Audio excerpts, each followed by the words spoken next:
Good evening, everyone, in Africa as well, worldwide. I am Jemadari V.B.Kilele, just posting this against the criminal of Rwanda, Mr. Paul Kagame. I've just watched some bit of news on the TV uh, showing Mr. Paul Kagame lighting a flame in a stadium to commemorate the 30th anniversary of the genocide in Rwanda. 30th anniversary. And during the 30 years, this guy has enjoyed power and has done whatever he could do and what he was ambitioning to achieve. He killed, he amassed a lot of money, he got praises, glory, and you name it, whatever dictator ambition to achieve. Mr. Kagame so far has achieved it. But if I'm coming to the screen right now, it is to expose this guy who has been exposed many times by private individuals like me, but unfortunately has been covered, protected by the international media of the international community, which has been protecting him, financing him, equipping him, empowering him, because he is a conduit through which multinational companies have been sucking money from DRC, that is the so-called the Democratic Republic of Congo. Kagame is a crafty man. Kagame is a super liar. He's a champion in malice and whatever you name. He's a cunning name, a very cunning man. But he's the darling of the dishonest international community, which has been supporting him for too long. Kagame has killed opponents right in the country as well as abroad. Today, hypocritically, he is commemorating the 30th anniversary of the Rwandan Genocide. But the question remains and still is, who is the mastermind of genocide in Rwanda? It is not the Hutu, as the international community knows and has been spreading the lie to support Kagame. The mastermind of the genocide in Rwanda is Mr. Paul Kagame himself with his army called the Patriotic Front. Here is a book. It is not written by me. Here is a book that I recommend everyone to buy and read. You can get it online in whichever language you want. Probably it has been translated in a million languages in the world. It is entitled In Praise of Blood, The Crimes of the Rwandan Patriotic Front, and it is signed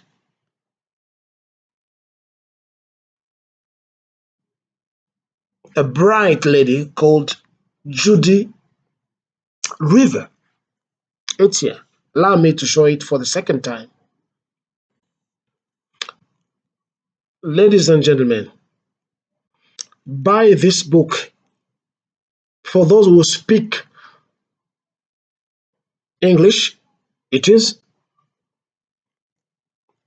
written in English, and it was translated in many languages: French, Portuguese, Spanish, and you name it. I think many languages hold the content of this book. This woman, by publishing this book, ran a risk to be killed, and still she does run the risk to be killed by Kagame spies. Yes, he's a spy master everywhere in the world. But courageously, she wrote this book and published it. Given the publication of this book, which exposes all the crime committed by Paul Kagame and his terrorist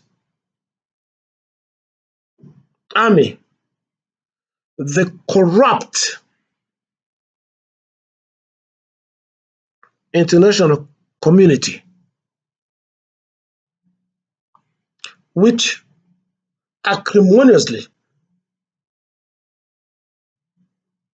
speak wrong things about the victims while supporting Kagame and his Patriotic Front, continues to uphold him as a model of leadership, of governance, of democracy, and you name it, all what the Western countries sell across the world as being uh, governance values to the world. But whatever they say is not what is happening in Kigali, in Rwanda. Mr. Paul Kagame is a criminal, is a terrorist, is a thief, is a super liar, is a schizophrenic whose mental attitude is disturbed because he was raised in poverty. He spent all his years growing up in poverty in Ugandan exile, and then he came out as a military specialist after being trained in some a military center in the US and everywhere to come and terrorize the Great Lakes region. Mr. Kagame is a liar. Today is celebrating a 30th anniversary of genocide. Us, as Africans, we see this as an insult, as vomiting on the victims. He is the one who killed his own Tutsi brother. He is the one who triggered the assassination of the majority ruling party in Rwanda of the Hutu. He is the one who shot down the presidential jet. But investigators, after picking up the black box of the presidential jet, which was shot down, kept mum and never released the content of the investigation because they wanted to exploit Congo. Today, Congo is humiliated, a huge country without army, without this and that. Everything is blacklisted for Congo, and Rwanda is being publicized as the superpower with the best military, with the best governance, with the best whatever you need to say as positive for Rwanda. But it is Paul Kagame. This book is not the only one. But to some extent, it is the epitome of exposing evil, because Mr. Kagame and his Patriotic Front are evil in Africa, in the world. He is not different from Adolf Hitler. He is a fascist, and his party as well is practicing the Nazi method, akin to what happened in Germany at the time, as well as what the Western countries and the Western side had installed in Ukraine, which Mr. Vladimir Putin is fighting against. Mr. Kagame has been killing Rwandan opponents as well as Congolese everywhere in the world. I am warning, alerting the world to be cautious. Wherever you see a person identifying himself or herself as a Congolese citizen, you got to pay attention, scrutinize very well whether really this person is a Congolese citizen or not. For those who believe in God, God is not stupid to have created us human being, but with different morphological traits. As Congolese, we are different from Rwandans. We are Bantu. Them are not Bantu. The Tutsi are Nilotic, and there is no racism, no discrimination in what I'm saying.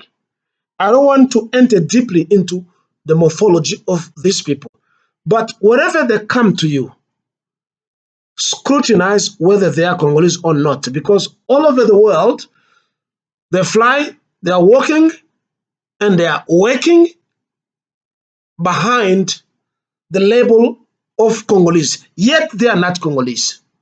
Time will come as time goes on where we will expose them, and we would send emissaries to the whole world to cancel their ID or their passport because they are not Congolese. There is no discrimination, no xenophobia in what I am saying. And Mr. Kagame knows it. The crisis in the eastern part of Congo is not what some political analysts have said, talking about Mobutu, who refused or who denied nationality to Tutsi. In all 450 tribes found in Congo, from the borders that all African countries inherited from colonial period, there is no tribe called Tutsi in Congo. There is no tribe called Hutu in Congo. We've got 450 tribes. We don't have Tutsi in Congo. We don't have Hutu in Congo. Whoever comes to Congo as a Hutu or Tutsi is an immigrant, and he or she has to comply with the country's law, which happens everywhere in the world. You can be in America, you can be in South Africa, China, Japan, whichever country in Europe. When you are an immigrant, there are options. Depending on the stipulation of the law, either they give you 5, 10 years after they've checked your behavior, you can apply for naturalization, or still you can hold your country's authentic nationality. Still, the host country is free to give you the naturalization or not. That is the question in Congo. I repeat, there is no Tutsi nor Hutu tribes in Congo. The Tutsi are from Rwanda, The Hutu are from Rwanda and Burundi.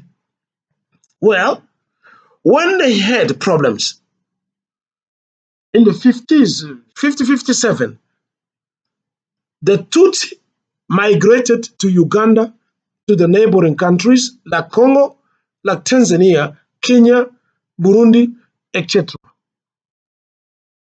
Uganda as well. They were not originating from there. They came from Ethiopia, from Eritrea, from the Nile,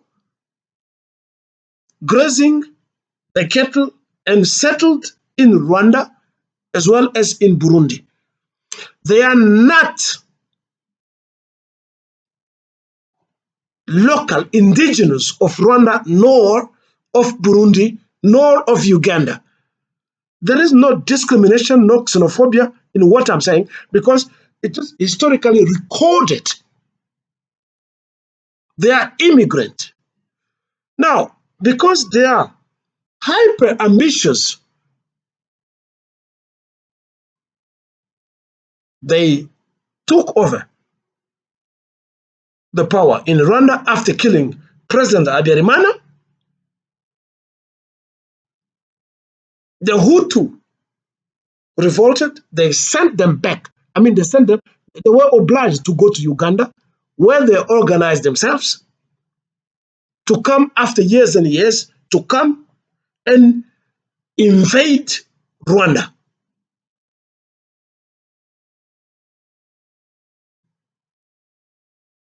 When they were invading Rwanda, the majority of Rwandans immigrated to Congo with the help of the international community, which at the time spoke to Mobutu to open up the borders and welcome the fleeing refugees. That is the truth. The rest of stories people are talking about is nonsensical. It's nonsensical. Neither had Congo refused to welcome the refugees, because Rwandans, Tutsis, are not the only refugees in the Congo. We have got the Angolans in Congo. We have got the Ngwande from Central Republic.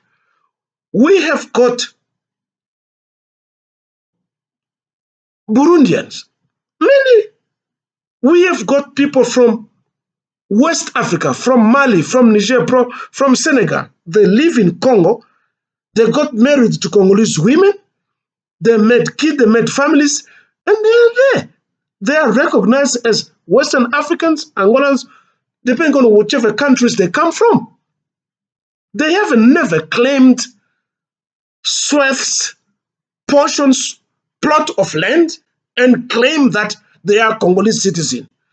Those who comply and who behave well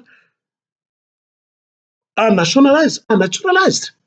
But the Tutsi are the only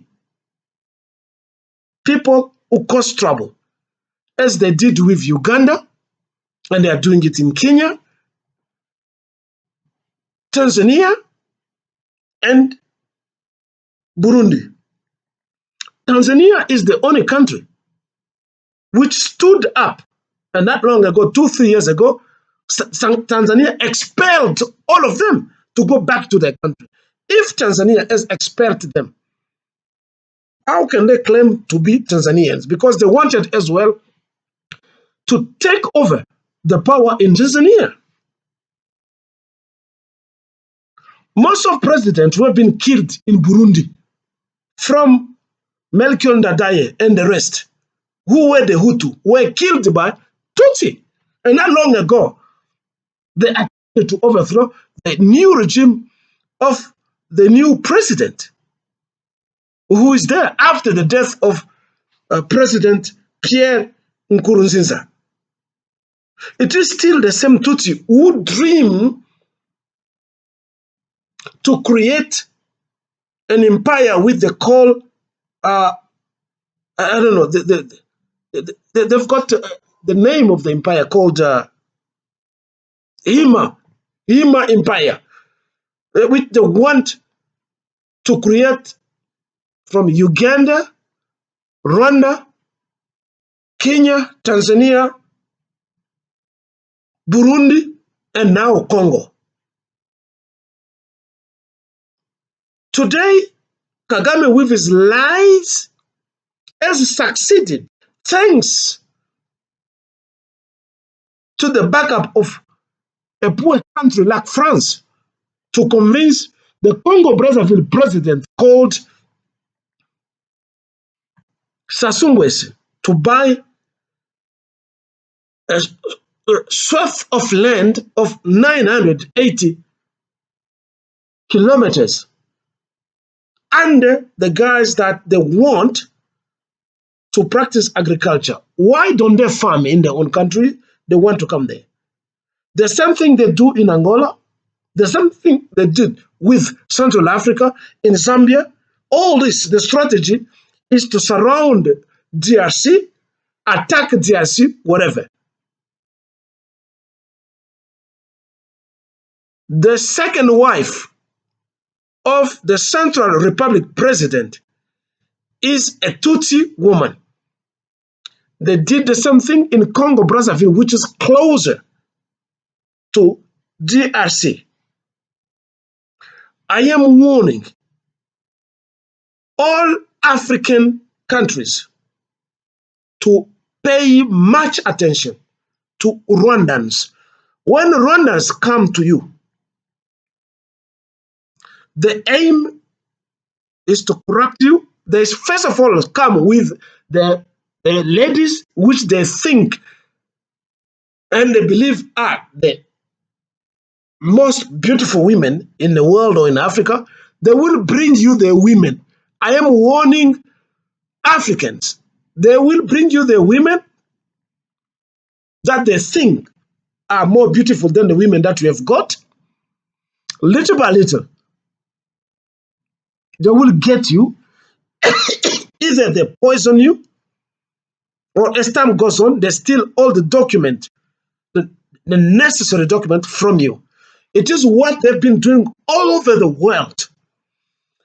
When you go to European Union, most of deputies, senators in Europe have got second, third girlfriend apart from their own wives, who are the Tutsi or women given to them by Kagame to entice them and melt their conscience sexually.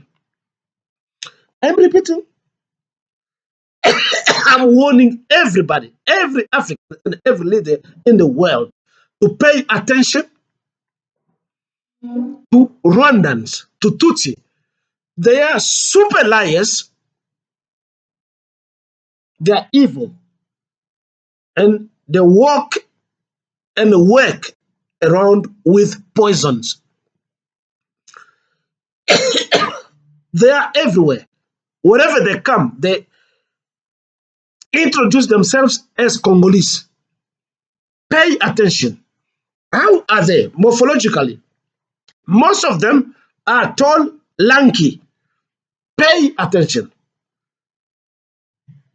Zimbabwe, South Africa, Namibia, Zambia, everywhere in Africa, pay attention with Tutsi. They are evil. I shall tell you more. This is from me, for the Congo of Lumumba, of Kasavubu, of Pierre Mulele, of Kimpa Vita, of Kimbangu, for the Congolese who fight and the Mecha who have died so that the Congolese nation survive. Have a good Sunday.